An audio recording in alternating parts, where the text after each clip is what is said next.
వీళ్ళకి సంబంధించిన రాజలాంఛనం కొన్ని గ్రంథాల ప్రకారం సింహం ఉందండి. సింహం. కొన్ని బుక్స్ లో మనకి గరుడ అనే ప్రస్తావన కూడా ఉంది. సో ఈ రెండు గుర్తుపెట్టుకోండి, ఏది వస్తే అది ఆన్సర్ పెట్టండి. సో రెండు వస్తే ఏం పెట్టాలంటే సింహం ఫస్ట్ ప్రయారిటీ ఇవ్వండి. సింహం. ఓకేనా? మరి రాజలాంఛనాల మీద మనం డిస్కస్ చేసినప్పుడు ఫస్ట్ శాతవాహనులు యొక్క రాజలాంఛనం, ఇక్ష్వాకుల రాజలాంఛనం, బృహత్పలాయనుల రాజలాంఛనం, నెక్స్ట్ తర్వాత ఆనంద గోత్రజుల రాజలాంఛనం, నెక్స్ట్ తర్వాత ఆనంద గోత్రజులు, శాలంకాయనుల రాజలాంఛనం, ప్రాచీన పల్లవుల రాజలాంఛనం, సో విష్ణు పుణ్యనిల రాజలాంఛనం. ఇలా మొత్తం కదా వీటి మీద డిస్కస్ చేస్తాం. శాతవాహనులు, ఇక్ష్వాకులు, బృహత్పలాయనులు, ఆనంద గోత్రజులు, శాలంకాయనులు, ప్రాచీన పల్లవులు, విష్ణు పుణ్యులు. ఓకేనా? సో దీంట్లో మనకి ఫస్ట్ శాతవాహనులకు సంబంధించి సో సన్, సూర్యుడు అన్నమాట రాజలాంఛనం. నెక్స్ట్ వీళ్ళకి సంబంధించి లయనం. సో నెక్స్ట్ తర్వాత వీళ్ళకి సంబంధించి లయనం. నెక్స్ట్ ఆనంద గోత్రులు, సో వృషభం అన్న, వృషభం అన్న. సో శాలంకాయనులకు కూడా వృషభం, ప్రాచీన పల్లవులకు వృషభం, విష్ణుపుణ్యులకు సింహం అన్నమాట. ఇవి రాజలాంఛనాలు అనమాట. రివిజన్ చేసుకుంటా ఉండండి. సో శాతవాహనులు, ఇక్ష్వాకులు, బృహత్పలాయనులు, ఆనంద గోత్రులు, శాలంకాయనులు, విష్ణుపుణ్యులు, ప్రాచీన పల్లవులు, విష్ణుపుణ్యులు. సో మొత్తం కూడా రీకాల్ చేసుకుంటూ ఉండండి, రివిజన్ చేస్తూ ఉండండి. సో నెక్స్ట్ తర్వాత మనకి ఈ రాజలాంఛనాల మీద నెక్స్ట్ ఏ టాపిక్ల మీద అడగచ్చు అంటే సో తూర్పు చాళుక్యుల మీద అడగచ్చు. తూర్పు చాళుక్యుల తర్వాత మనకి ఏం తీసుకోవచ్చు అంటే తెలుగు చోళులు అంటే 3: రేనాటి చోళులు, వెలనాటి చోళులు, నెల్లూరు చోళులు. వీళ్ళ మీద అడగచ్చు రాజలాంఛనాల మీద. నెక్స్ట్ తర్వాత కాకతీయుల మీద అడగచ్చు. కాకతీయుల తర్వాత రెడ్డి రాజుల మీద అడగచ్చు. నెక్స్ట్ విజయనగర సామ్రాజ్యం. అంటే ఈ రాజవంశాలకు సంబంధించిందే ఏపీ హిస్టరీలో మీకు యొక్క రాయల్ ఎంప్లాయర్స్ మీద క్వశ్చన్ అడిగే అవకాశం ఉంది. సో ఇవన్నీ కూడా ఇప్పటికి ప్రతి చాప్టర్ దగ్గర మేము చెప్తూనే ఉన్నాను నేను. సో ఇవి ప్రతి చాప్టర్, ఇప్పుడు మన తూర్పు చాళుక్యుల దగ్గర మళ్ళీ చెప్తాం, తెలుగు చోళుల దగ్గర ఇవన్నీ చెప్తాం, కాకతీయుల దగ్గర ఇవన్నీ చెప్తాం, రెడ్డి రాజుల దగ్గర చెప్తాం, విజయనగర రాజుల దగ్గర కూడా చెప్తాం అన్నమాట. దానివల్ల ఏమవుతుంది, చెప్పిందే 10 సార్లు చెప్పి విని మీకు కూడా ఏమవుతుంది, ఓకే రాజలాంఛనాలు అంటే ఇవే అని చెప్పేసి ఒక ఐడియా వచ్చేస్తుంది అనమాట. ఓకేనా? అలా రీకాల్ అనేది జరుగుతుంది బాగా. ఓకేనా? సో దానివల్ల మనకి బిట్ అనేది మిస్ అయ్యే అవకాశం ఉండదు. సో ఇక్కడ 2 వాదనలు వినిపిస్తున్నాయి. కొన్ని గ్రంథాలలో సింహం అనేది వీళ్ళకి రాజలాంఛనంగా ఉంది, కొన్ని గ్రంథాలలో గరుడ అనేది వీరి రాజలాంఛనంగా ఉంది. కాబట్టి వీళ్ళ యొక్క రాజ లాంఛనం సింహము, గరుడ 2 గుర్తు పెట్టుకోండి. ఓకేనా? సో ఈ రెండిట్లో ఏది వస్తే అది పెట్టండి. ఒకవేళ 2 వస్తే సింహానికి ఫస్ట్ ప్రయారిటీ ఇవ్వండి చెప్తున్నాం. ఇది వీళ్ళకి సంబంధించిన రాజలాంఛనం అని. అక్కడికి ఎన్ని టాపిక్స్ అయినాయి మనకి? 3. నెక్స్ట్ 4 తీసుకో. 4th టాపిక్ విష్ణు పుణ్యనిలు కదా. సరే, విష్ణు పుణ్యులకు సంబంధించి 4th టాపిక్ వంశనామము అని.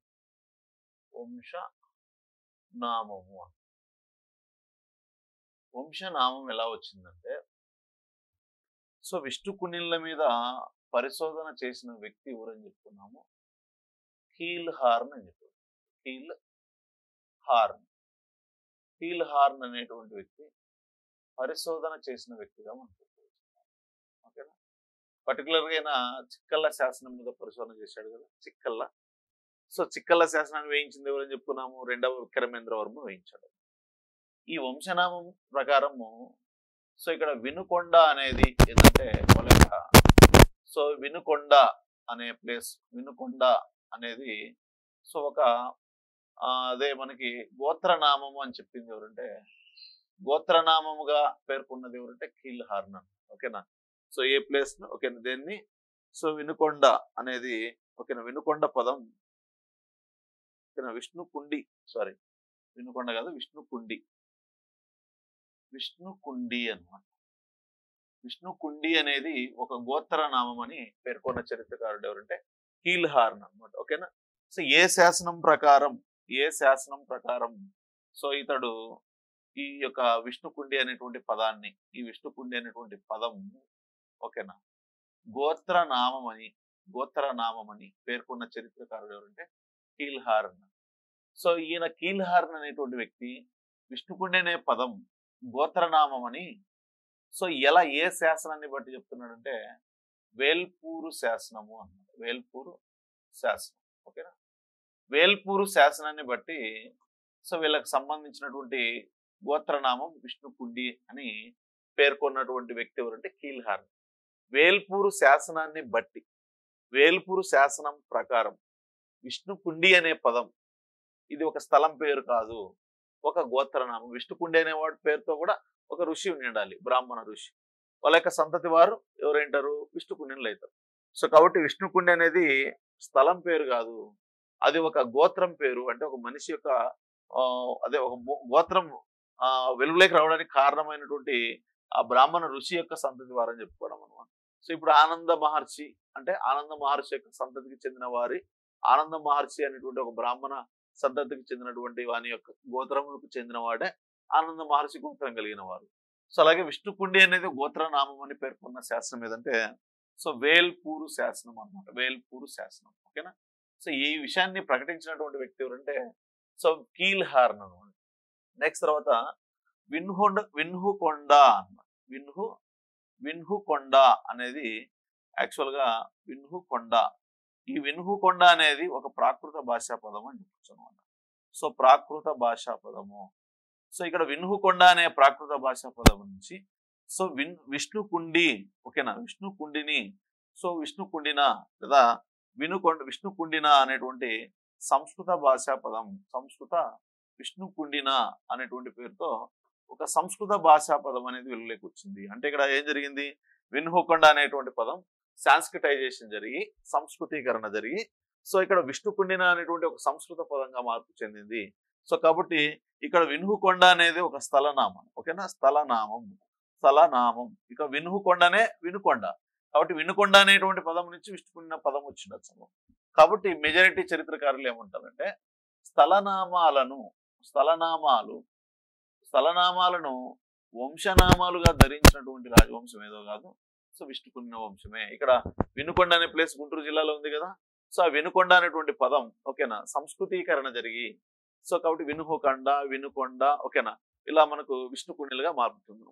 సో కాబట్టి వినుకొండ అనేటువంటి పదం సంస్కృతీకరణ జరిగి లేదా విన్హుకొండ అనేటువంటి పదం సంస్కృతీకరణ జరిగి అంటే ఒక ప్రాకృత భాష పదం కాస్త సంస్కృత భాష పదంగా మార్పు చెంది సో వంశనామం అయిపోయింది అని. అందుకే ఒక ఊరి పేరు వంశంగా మార్పు చెందింది అనమాట.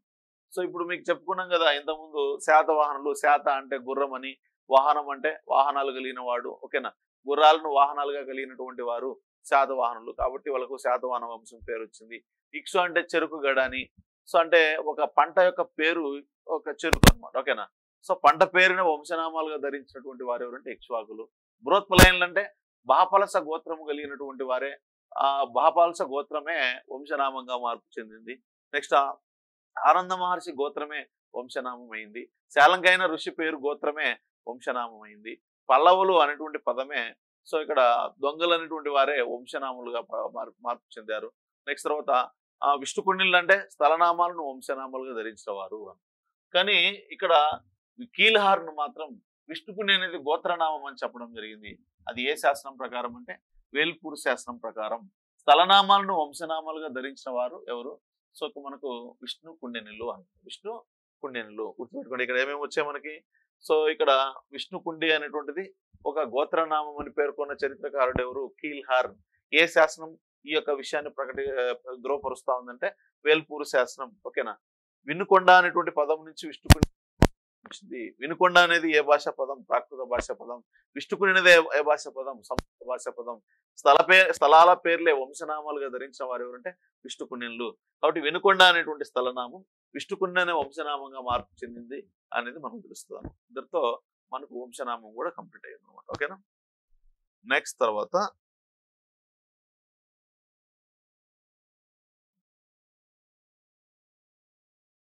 Fifth topic.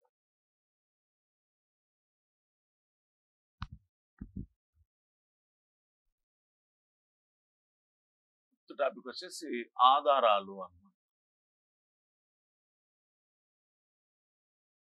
ఆధారాలు చూస్తాం.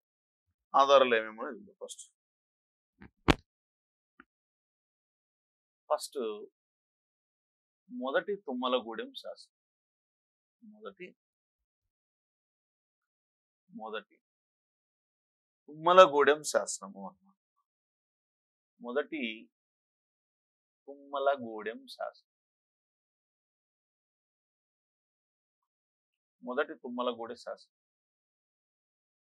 మొదటి తుమ్మలగూడెం శాసనం. నెక్స్ట్ తర్వాత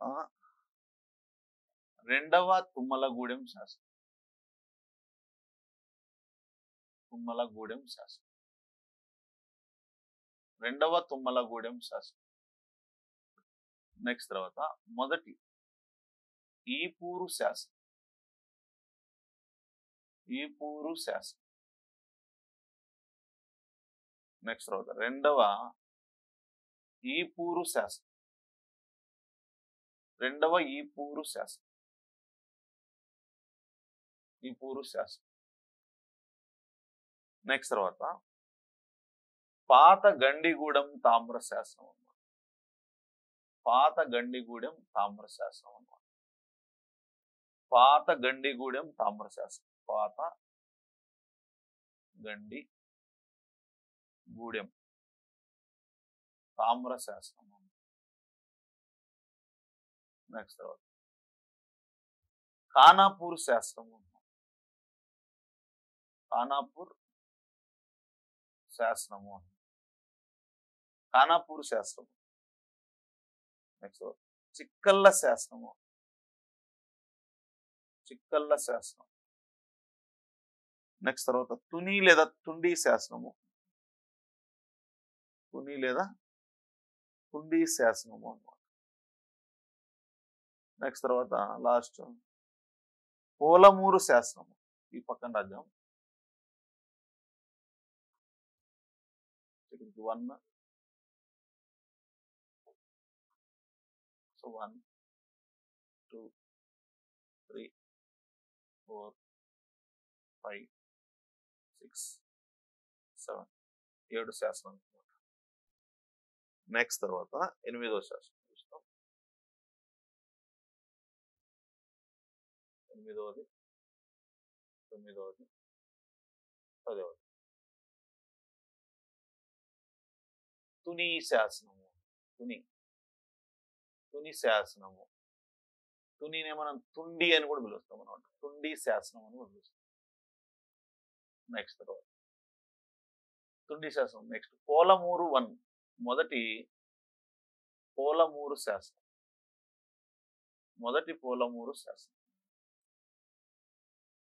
దీని పక్కనే రెండవ పోలమూరు కూడా చూస్తాం అనమాట. రెండవ పోలమూరు శాసనము అని చెప్పచ్చు. నెక్స్ట్ లాస్ట్ వచ్చేసి రామతీర్థం శాసనం. రామతీర్థం శాసనం. ఇవి శాసనాలు తీసుకున్నప్పుడు సో వీటిని వేయించింది ఎవరో చూద్దాం ఒకసారి. సో వీటిని వేయించినటువంటి వాడు మొదటి తుమ్మలగూడెం అంటేనే ఎవరు రాయాలి మనం? మొదటి గోవిందవర్మ రాయాలి. మొదటి గోవిందవర్మ వేయించాడు అన్నమాట. మొదటి గోవిందవర్మ. రెండవ తుమ్మలగూడెం శాసనాన్ని వేయించింది ఎవరంటే రెండవ విక్రమేంద్రవర్మ. రెండవ విక్రమేంద్రవర్మ వేయించాడు. రెండవ విక్రమేంద్రవర్మ తర్వాత మొదటి ఈపూరు శాసనాన్ని వేయించింది ఎవరంటే రెండవ మాధవర్మ వేయించాడు. మాధవవర్మ వేయించాడు. నెక్స్ట్ రెండవ ఈపూరు శాసనం కూడా ఎవరు వేయించారంటే సో ఇది యాక్చువల్ గా మనకు మొదటి ఈపూరు. ఓకేనా. సో మొదటి ఈపూరు, రెండవ ఈపూరు అన్నమాట. సో రెండవ ఈపూరు వచ్చేసి మనకు రెండవ మాధవర్మే తీసుకుంటాం. రెండవ మాధవర్మ, మాధవవర్మ. నెక్స్ట్ దీన్ని రెండవ మాధవవర్మ, రెండవ మాధవవర్మ. నెక్స్ట్ తర్వాత కానపూర్ శాసనం కూడా రెండవ మాధవవర్మ, రెండవ మాధవవర్మ. ఈ పల్లవుల్లో అప్పుడు రాజు ఎవరంటే సింహవర్మ. అప్పుడు ఆ సింహవర్మతో యుద్ధం చేసి ఈయన ఓడిపోయి సింహవర్మ యొక్క కుమారుడు సింహ విష్ణువు ఉన్నాడు. సింహ విష్ణువు ఈ సింహ విష్ణువుకు తన కూతుర్నిచ్చి వివాహం చేయడం జరిగింది. సో ఆ విధంగా వివాహం చేసిన తర్వాత తిరిగి తన రాజ్యానికి వస్తూ వస్తూ మార్గమధ్యంలో ఇక్కడ ఇంద్రపురం అనేటువంటి ప్రాంతాన్ని ఆయన చేరినట్లుగా, ఇంద్రపురం అనేటువంటి పట్టణాన్ని సందర్శించినట్టుగా సో ఇక రెండవ తుమ్మలగూడెం శాసనం అనేది మనకు సమాచారం ఇవ్వడం జరుగుతూ ఉంది అనేది చూస్తాం అనమాట. ఓకేనా. సో ఇది ఏ శాసనం? రెండవ తుమ్మలగూడెం శాసనంగా చెప్పొచ్చు అనమాట. ఓకేనా. సో రెండు శాసనాల గురించి మీకు ఐడియా వచ్చింది. నెక్స్ట్ తర్వాత సో మూడవ శాసనం చూద్దాం. మూడవ శాసనము అని. సో మూడవ శాసనం ఏదంటే మొదటి ఈపూరు శాసనం అని. ఈపూరు శాసనము అన్న మొదటి ఈపూరు శాసనం. నెక్స్ట్ తర్వాత రెండవ ఈపూరు శాసనం, రెండవ ఈపూరు శాసనము అన్న. మొదటి ఈపూరు శాసనం, రెండవ ఈపూరు శాసనం ఏం చెప్పిందో చూద్దాం. సో మొదటి ఈపూరు శాసనాన్ని ఎవరు వేయించడం జరిగిందంటే దీన్ని రెండవ గొప్పవాడైనటువంటి రెండవ మాధవవర్మ వేయించాడు అన్నమాట. రెండవ మాధవవర్మ వేయించాడు. ఈ శాసనం ప్రకారం రెండవ మాధవవర్మ ఏం నిర్వహించాడంటే సహస్ర క్రతువులను నిర్వహించాడు. సహస్ర క్రతువులు అన్నమాట. అంటే యజ్ఞయాగాలే అంటారు. అంటే ఎన్ని? 1000 వరకు. 1000 వరకు కృతువులను నిర్వహించినటువంటి విష్ణుపుణ్యం రాజు ఎవరంటే సో ఈపూరు శాసనము ద్వారా రెండవ మాధవ ఈపూరు శాసనం ఎవరు వేయించారు? రెండవ మాధవవర్మ వేయించాడు. ఈ రెండవ మాధవవర్మ ప్రకారం ఆయన ఈ శాసనం ప్రకారం రెండవ మాధవవర్మ సహస్ర క్రతువులను నిర్వహించాడు. అంటే 1000 వరకు యజ్ఞయాగాలు నిర్వహించాడు అని అర్థం. క్రతువులు అంటే రిచువల్స్ అంటాం. సో ఒకటి అశ్వమేధ యాగమని, రాజసూయ యాగమని, రాజసూయ యాగం, వాజపేయ యాగము, నెక్స్ట్ అగ్నిష్టోమ, అగ్నిహోత్ర, నరమేధ యాగం, అగ్నేదేయ యాగం, సో అనారంభణీయ యాగం. ఓకేనా. ఇలా చెప్పుకుంటూ పోతే వీటన్నిటిని ఏమనిపిస్తాం అంటే కృతువులు అనిపిస్తాం, రిచువల్స్ అనిపిస్తాం.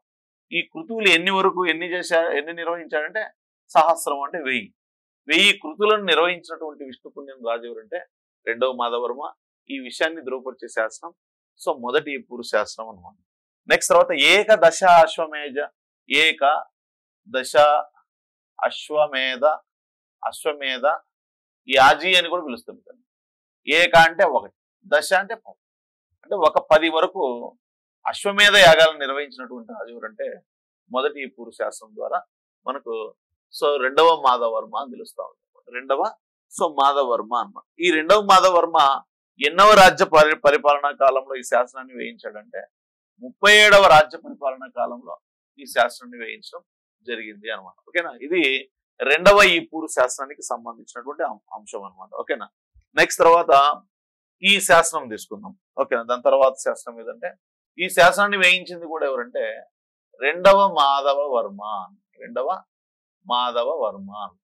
ఈ శాసనం ప్రకారం ఈ శాసనంలో ఏమని ప్రస్తావించబడిందంటే సో ఒకటి తమను తాము అమర పురీషులం అని చెప్పుకున్నారు అన్నమాట.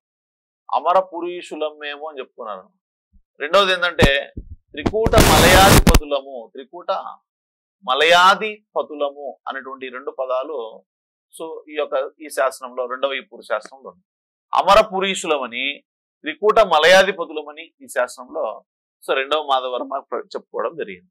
అంతేకాకుండా ఈ శాసనం ప్రకారం రెండవ మాధవవర్మకు 2 కుమారులు. సో 2 కుమారులు అన్నమాట. ఓకేనా. సో 2 కుమారుల్లో మొదటి వాడు ఎవరంటే దేవవర్మ అని. ఓకేనా.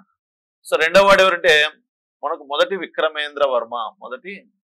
విక్రమేంద్ర వర్మ. సో ఈ దేవవర్మకు కుమారుడు ఎవరంటే మూడవ మాధవ వర్మ అంటాం. మూడవ మాధవ వర్మ. సో మొదటి విక్రమేంద్ర వర్మ యొక్క కుమారుడు ఎవరంటే మొదటి విక్రమేంద్ర వర్మ కుమారుడు రెండవ ఇంద్రవర్మ అన్నమాట. రెండవ ఇంద్రవర్మ. ఇతన్నే కదా మనం రెండవ ఇంద్ర భట్టారక వర్మ అని పిలుస్తాం. ఇంద్ర భట్టారక వర్మ అని పిలుస్తాం. సో ఈ ఇంద్ర భట్టారక వర్మకు మూడవ మాధవవర్మకు జరిగినటువంటి సంఘర్షణ సింహాసనం కోసం, ఈ సంఘర్షణ గురించి పేర్కొన్నదే ఇక రెండవ ఈ పూరి శాసనం. రెండవ ఈ పూరి శాసనాన్ని రెండవ మాధవవర్మ వేయించాడు. ఇతడు ఈ శాసనంలో అమరపురుషులమని త్రికూట మలయాధిపతులం అని చెప్పుకున్నారు. ఇక్కడ త్రికూటం అనేటువంటి పదం ఆనంద గోత్రులకు వీళ్ళు సామంతులుగా ఉన్నారు కాబట్టి ఆనంద గోత్రుల తర్వాత రాజ్యాధికారానికి వచ్చారు కాబట్టి ఆనంద గోత్రులు ఉపయోగించినటువంటి వాళ్ళు కూడా త్రికూట మలయాధిపతులే కాబట్టి ఆ పదం వాళ్ళ నుంచి వచ్చి ఉండవచ్చు అని చెప్పేసి చెప్పడం జరుగుతుంది అనమాట. సో ఇది రెండవ ఈ పూరి శాసనానికి సంబంధించి. అక్కడికి ఎన్ని శాసనాలు కంప్లీట్ చేసుకున్నాం మనం? మొదటి తుమ్మలగూడెం శాసనం, మొదటి గోవిందవర్మ, రెండవ తుమ్మలగూడెం శాసనము. సో ఇక వచ్చేసి మనకి రెండవ విక్రమేంద్ర వర్మ, మొదటి ఈపూరు శాసనం రెండవ మాధవవర్మ, రెండవ ఈపూరు శాసనం సో ఇక మనకు ఎవరు రెండవ మాధవవర్మ. సో అది నెక్స్ట్ తర్వాత వచ్చేసి మరొక రెండు శాసనాలు చూద్దాం. ఫిఫ్త్ శాసనం ఏంటంటే పాత గండిగూడెం. పాత గండిగూడెం, గండిగూడెం తామ్ర శాసనము అన్నమాట. పాత గండిగూడెం తామ్ర శాసనము. సో నెక్స్ట్ తర్వాత ఆరోది ఖానాపూర్ శాసనము అనం. ఖానాపూర్ శాసనము అనం. పాత గండిగూడెం తామ్ర శాసనం, ఖానాపూర్ శాసనం తీసుకుందాం. ఓకేనా? సో ఈ ఖానాపూర్ పాత గండిగూడెం తామ్ర శాసనం తీసుకుంటే దీన్ని వేయించిన వాడు ఎవరంటే రెండవ మాధవ వర్మే. రెండవ మాధవ వర్మ అన్నమాట. ఈ శాసనం ప్రకారము సో ఇతని కుమారుడు రెండవ మాధవవర్మ కుమారుడు ఎవరు? మొదటి విక్రమేంద్ర వర్మ ఉన్నాడు కదా. ఈ విక్రమేంద్ర వర్మ చేసినటువంటి దాన ధర్మాల గురించి, డొనేషన్స్ గురించి ఈ శాసనం ప్రస్తావించింది అనమాట. ఓకేనా? నెక్స్ట్ తర్వాత ఖానాపూర్ శాసనం. సో ఈ ఖానాపూర్ శాసనాన్ని కూడా ఎవరు వేయించడం జరిగిందంటే రెండవ మాధవవర్మ వేయించాడు. రెండవ మాధవవర్మ చరిత్రకు ఈ ఖానాపూర్ శాసనం కూడా ఒక ఆధారమైనటువంటి శాసనంగా దీన్ని చెప్పవచ్చు అనమాట. సో అక్కడికి మీకు 6 శాసనాలు కంప్లీట్ చేసుకోవడం జరిగింది. నెక్స్ట్ తర్వాత 7వ చూద్దాం. 7వ శాసనం ఏదంటే చిక్కల్ల శాసనము అని. చిక్కల్ల శాసనము అని. చిక్కల్ల శాసనం. నెక్స్ట్ 8వ శాసనం ఏంటి? తుని శాసనము. తుని లేదా దీన్ని మనం తుండి శాసనం అని కూడా పిలుస్తాం అన్నమాట. తుని లేదా తుండి శాసనం. చిక్కల్ల శాసనం దీన్ని ఎవరు వేయించారు? రెండవ విక్రమేంద్ర వర్మ వేయించాడు. రెండవ విక్రమేంద్ర వర్మ వేయించాడు. దీన్ని విక్రమేంద్ర వర్మ ఈ శాసనాన్ని వేయించాడు. ఈ శాసనం ప్రకారం మనకు అందుబాటులోకి వస్తున్న పదాలు 2. పరమ మహేశ్వరులు. పరమ మహేశ్వరులను పిలువబడ్డారు ఎవరు? విష్ణుకునిళ్ళు. 2 శ్రీ పర్వత పాదానుద్యాతులము. పాదానుద్యాతులము అనేటువంటి పేరుతో కూడా ప్రస్తావించబడ్డాడు అన్నమాట. సో కాబట్టి శ్రీ పర్వతం అనేటువంటి పదము, సో శ్రీ పర్వత పాదానుద్యాతులం అనేటువంటి పద ప్రస్తావన మనకు ఈ శాసనంలో కనిపిస్తుంది. కాబట్టి వీళ్ళ రాజధాని వినుకొండ అని చెప్పుకోవడం జరిగింది. సో అంతేకాకుండా శ్రీశైలం మల్లికార్జునుల యొక్క కులదైవం అని చెప్పుకోవడం జరిగింది. సో దీని మీద పరిశోధన చేసినటువంటి వాడు సో మనకు కీల్హార్ అనేటువంటి విషయాన్ని చెప్పడం జరిగింది. నెక్స్ట్ తర్వాత తుని శాసనం తీసుకున్నప్పుడు ఈ తుని శాసనాన్ని వేయించింది ఎవరు? సో ఇక్కడ దీన్ని కూడా మనకు రెండవ విక్రమేంద్ర వర్మే వేయించడం జరిగింది. రెండవ విక్రమేంద్ర వర్మ వేయించిన శాసనమే తుని శాసనం. అలా తుని లేదా తుండి శాసనం కూడా ఇతని యొక్క చరిత్రకు ప్రధాన ఆధార శాసనంగా చెప్పుకోవచ్చు అనమాట. ఓకేనా? 8 శాసనాలు. నెక్స్ట్ తర్వాత 9వ శాసనం చూద్దాం. ఓకేనా? 9వ శాసనం. సో 9వ శాసనం ఏం చెప్పుకున్నాము? ఇప్పుడు మొదటి పోలమూరు శాసనం చూద్దాం. ఓకేనా? మొదటి పోలమూరు శాసనం ఒకటి. నెక్స్ట్ తర్వాత వచ్చేసి రెండవ పోలమూరు శాసనము అనమాట. రెండవ పోలమూరు శాసనము.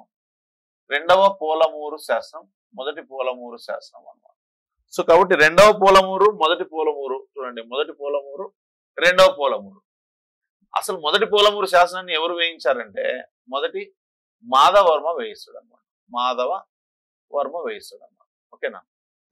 నెక్స్ట్ తర్వాత ఈ మొదటి మాధవవర్మ వేయించిన పోలమూరు శాసనం ప్రకారం మొదటి మాధవవర్మ వేంగి మండలంలో నివసించే బ్రాహ్మణులకి, ఓకేనా, బ్రాహ్మణులకి ఏం దానంగా ఇచ్చాడంటే పోలమూరు అనేటువంటి గ్రామమును దానంగా ఇవ్వడం జరిగింది అనమాట. దీన్ని దానంగా ఇచ్చాడు, పోలమూరు గ్రామాన్ని దానంగా ఇవ్వడం జరిగింది. ఓకేనా, ఒక బ్రాహ్మణులకు ఎవరికి ఇచ్చారు? బ్రాహ్మణులకు దానంగా ఇవ్వడం జరిగింది అని. సో ఇప్పుడు ఈ శాసనాన్ని వేయించింది ఎవరు? జయసింహ వల్లభుడు. జయసింహ వల్లభుడు వేయించడం జరిగింది. ఈయన వచ్చేసి మీకు జయసింహ వల్లభుడులో మనకు ఎవరంటే ఈయన తూర్పు చాళుక్య వంశానికి సంబంధించిన రాజు, తూర్పు చాళుక్య సామ్రాజ్య స్థాపకుడు అయినటువంటి కుబ్జ విష్ణువర్ధన్ యొక్క కుమారుడు అనమాట జయసింహ వల్లభుడు. ఈ జయసింహ వల్లభుడు సో వేయించిన శాసనమే పోలమూరు 2 అనమాట. అంటే పోలమూరు అనే ప్రాంతంలో 2 రాతి శాసనాలు దొరికి ఉంటాయి అనమాట. సో ఈయన కూడా ఏం చేశాడంటే సో ఎవరికి? బ్రాహ్మణులకి ఓకేనా. సో ఏ విలేజ్ ను డొనేట్ చేశాడు? పోలమూరు అనేటువంటి ఆ గ్రామాన్ని డొనేట్ చేయడం జరిగింది. ఈ పోలమూరు గ్రామాన్ని దానంగా స్వీకరించినటువంటి వ్యక్తి ఎవరైతే ఉన్నారో అతన్నే మనం ఏమనిపిస్తాం? దానగ్రహీత అంటాం. ఈయన కూడా పోలమూరు గ్రామాన్ని దానంగా పొందినటువంటి దానగ్రహీత ఉన్నాడు కదా. ఈ దానగ్రహీత ఇద్దరు కూడా ఒకే కుటుంబానికి చెందినటువంటి వారు. అంటే ఈయన దానంగా ఈ శాసనం ప్రకారము జయసింహ వల్లభుడు బ్రాహ్మణులకు దానంగా ఇచ్చాడు పోలమూరు గ్రామం అన్నాం కదా. ఇలా దానంగా తీసుకున్న వ్యక్తి అంటే పోలమూరు 2 ప్రకారము దానంగా పోలమూరు గ్రామాన్ని దానంగా పొందినటువంటి దానగ్రహీత, పోలమూరు 1 ప్రకారము సో అదే పోలమూరు గ్రామాన్ని దానంగా పొందినటువంటి దానగ్రహీత యొక్క కుమారుడే. అంటే ఈయన ఎవరి కుమారుడు? ఈయన కుమారుడు అన్నమాట. సో అంటే ఇద్దరు 2 రాజవంశాలకు సంబంధించినటువంటి రాజులు సో ఒకే బ్రాహ్మణ కుటుంబానికి సంబంధించిన కొడుకు కుమారులకి సో గ్రామాలను డొనేట్ చేసినట్లుగా ఈ శాసనం ప్రస్తావిస్తా ఉంది అనమాట. అది నెక్స్ట్ తర్వాత వచ్చేసి మనకు లాస్ట్ 10వ శాసనం తీసుకుందాం. ఓకేనా. సో 10వ శాసనం ఏం చెప్తుందంటే దీన్ని మనం రామతీర్థం శాసనం అని పిలుస్తాం. రామతీర్థం శాసనము అని. ఈ రామతీర్థం శాసనం ఎవరు వేయించడం జరిగిందంటే 2వ ఇంద్రవర్మ వేయించడం జరిగింది. ఎవరు? 2వ ఇంద్రవర్మ వేయించడం జరిగింది. ఇంద్రవర్మ లేదా మనం 2వ ఇంద్ర భట్టారక వర్మ వేయించడం జరిగింది. సో ఇతడు తన కుటుంబం గురించి, ఫ్యామిలీ గురించి ప్రస్తావించాడు అనమాట. తన వంశవృక్షాన్ని చెప్పాడు అనమాట. ఇప్పుడు 2వ ఇంద్రవర్మ ఉన్నాడు. 2వ ఇంద్రవర్మ, ఈ 2వ ఇంద్రవర్మ యొక్క తండ్రి ఎవరవుతారు? సో 2వ ఇంద్రవర్మ తండ్రి 2వ విక్రమేంద్రవర్మ అవుతాడు అన్నమాట. 2వ ఇంద్రవర్మ సో ఇక్కడ వచ్చేసి మనకి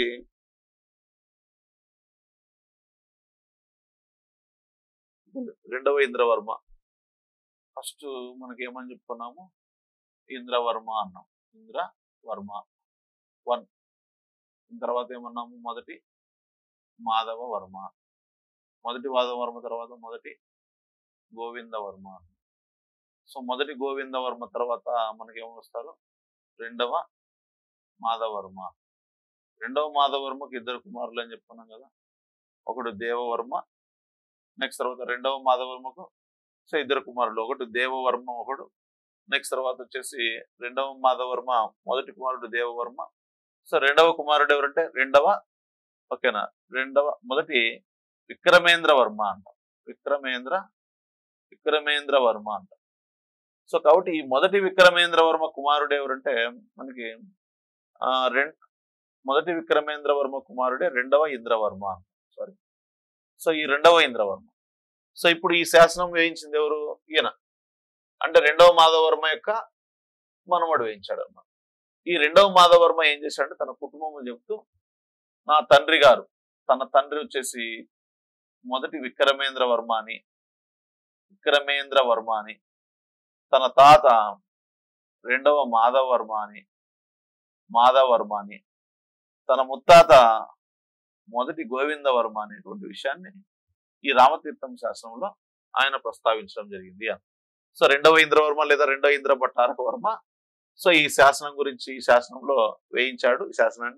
ఈ శాసనంలో తన కుటుంబం గురించి వివరిస్తూ నా తండ్రి గారు ఫలాని వ్యక్తి, నా తాతగారు ఫలాని వ్యక్తి, తన ముత్తాత గారు ఫలాని వ్యక్తి అనేటువంటి విషయాన్ని ఈ రామతీర్థం అనేటువంటి శాసనం ద్వారా మనకు వెలుగులోకి రావడం జరిగింది. ఓకేనా. నెక్స్ట్ తర్వాత శాసనాల తర్వాత కాయిన్స్ అన్నమాట. ఓకేనా. కాయిన్స్ నాణ్యాలు అను నాణ్యాలు విష్ణుకుండిలకు సంబంధించిన నాణ్యాలు చూసినప్పుడు ఈ నాణ్యాల మీద ప్రధానంగా వీళ్ళు ఏ నాణ్యాలను విడుదల చేశారంటే బంగారు నాణ్యాలను విడుదల చేశారు, వెండి నాణ్యాలను విడుదల చేశారు, రాగి నాణ్యాలను కూడా విడుదల చేశారు. బంగారు నాణ్యాలను, వెండి నాణ్యాలను, రాగి నాణ్యాలను విడుదల చేశారు అన్నమాట. సో కానీ వీళ్ళు ఏం చేశారంటే రాగి మలామాతో పూత పూసినటువంటి నాణ్యాలను, ఓకేనా. సో రాగి మలామతో పూత పూసినటువంటి ఇనుముపై, అంటే ఇనుము మీద రాగి పూత పూసినటువంటి ఇనుమును ఉపయోగించి విడుదల చేసినటువంటి కాయిన్స్ కూడా ఇక్కడ ఉన్నాయన్నమాట.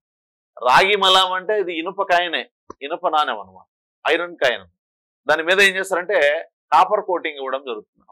సో కాబట్టి రాగి మలామా వేసిన, ఇది 2017లో జరిగినటువంటి గ్రూప్లో అడిగాడు ఇది, ఓకేనా.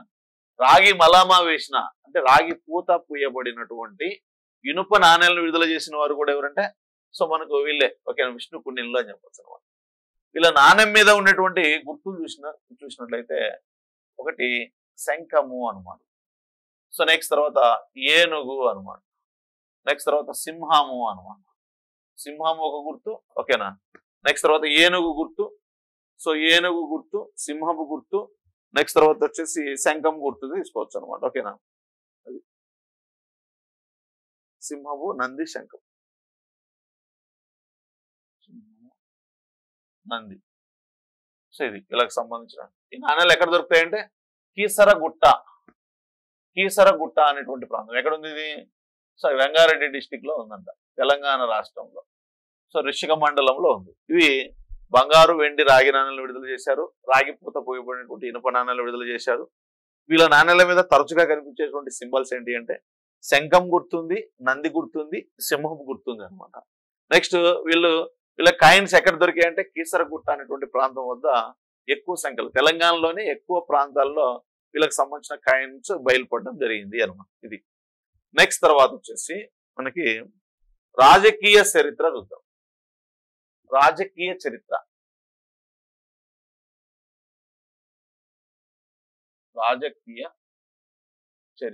ఈ రాజకీయ చరిత్ర వెళ్లే ముందు వాళ్ళ పేర్ల మీద మనకు ఒక అవగాహన ఉండాలి. సో పేర్లు,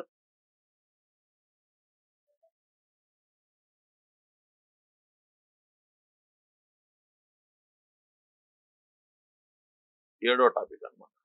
రాజకీయ చరిత్ర ఎన్నో టాపిక్? ఏడో టాపిక్. వాళ్ళ పేర్లు, ఫస్ట్ పేరు చెప్పాను కదా, ఇంద్రవర్మ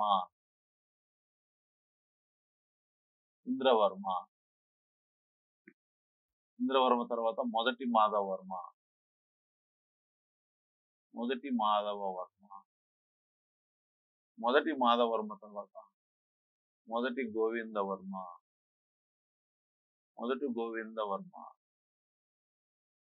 గోవిందవర్మ తర్వాత సో రెండవ మాధవవర్మ,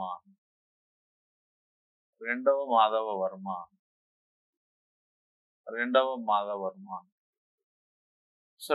మాధవవర్మ తర్వాత మనకి దేవవర్మ